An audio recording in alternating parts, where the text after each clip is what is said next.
has to make sure they're properly prepared. We all have to deal with difficult people, and we all have to learn how to balance our professional and personal lives.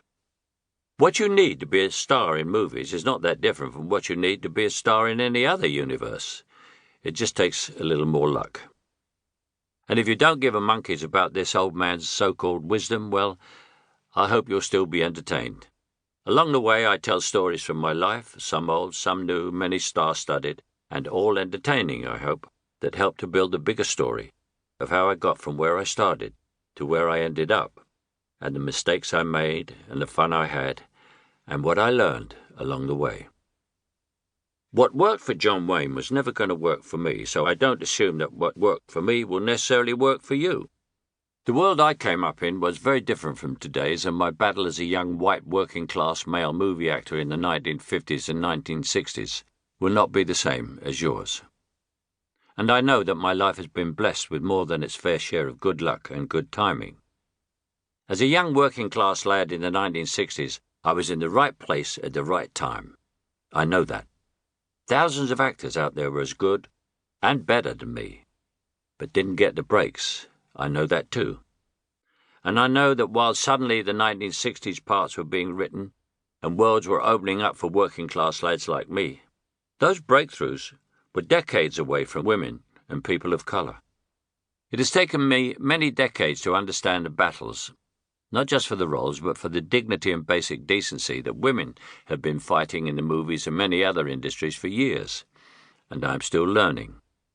I have been extraordinarily lucky in my personal life too, meeting my wife Shakira and having the most wonderful life with her for 47 years. I have been blessed with 2 incredible daughters, 3 precious grandchildren, and a group of close, supportive friends. No one can succeed in movies or anywhere else without luck. But I haven't just been lucky. I've been unlucky plenty of times too. And I've never rested on my laurels. I've worked hard, learned my craft, grabbed my opportunities, and kept on bloody going when the others gave up. Nobody has the one secret formula for success.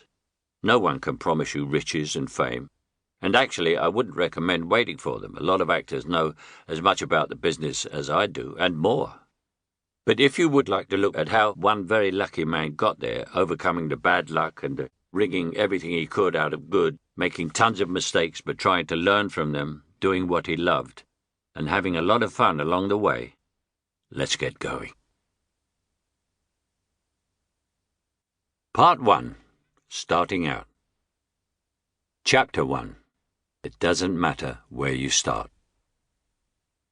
When I look around me now and look back to where I've come from, and then, just to be sure, check out the view again, I sometimes think, what? Me? No, you're having me on. It still sometimes seems like an impossible dream. Lesson number 1.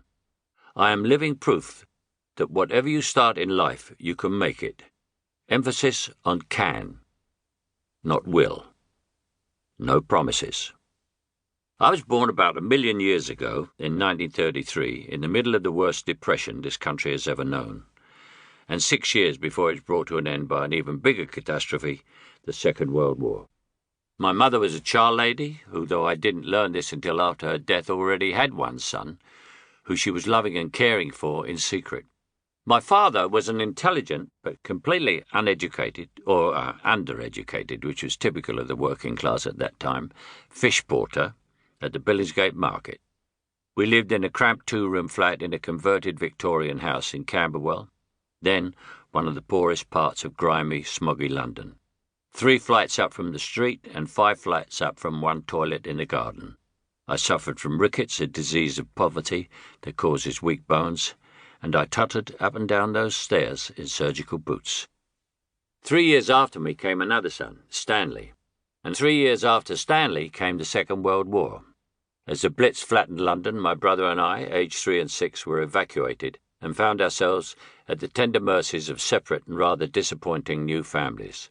Mine fed me 1 toast a day and kept me locked up in a cupboard under the stairs when they went away for the weekends.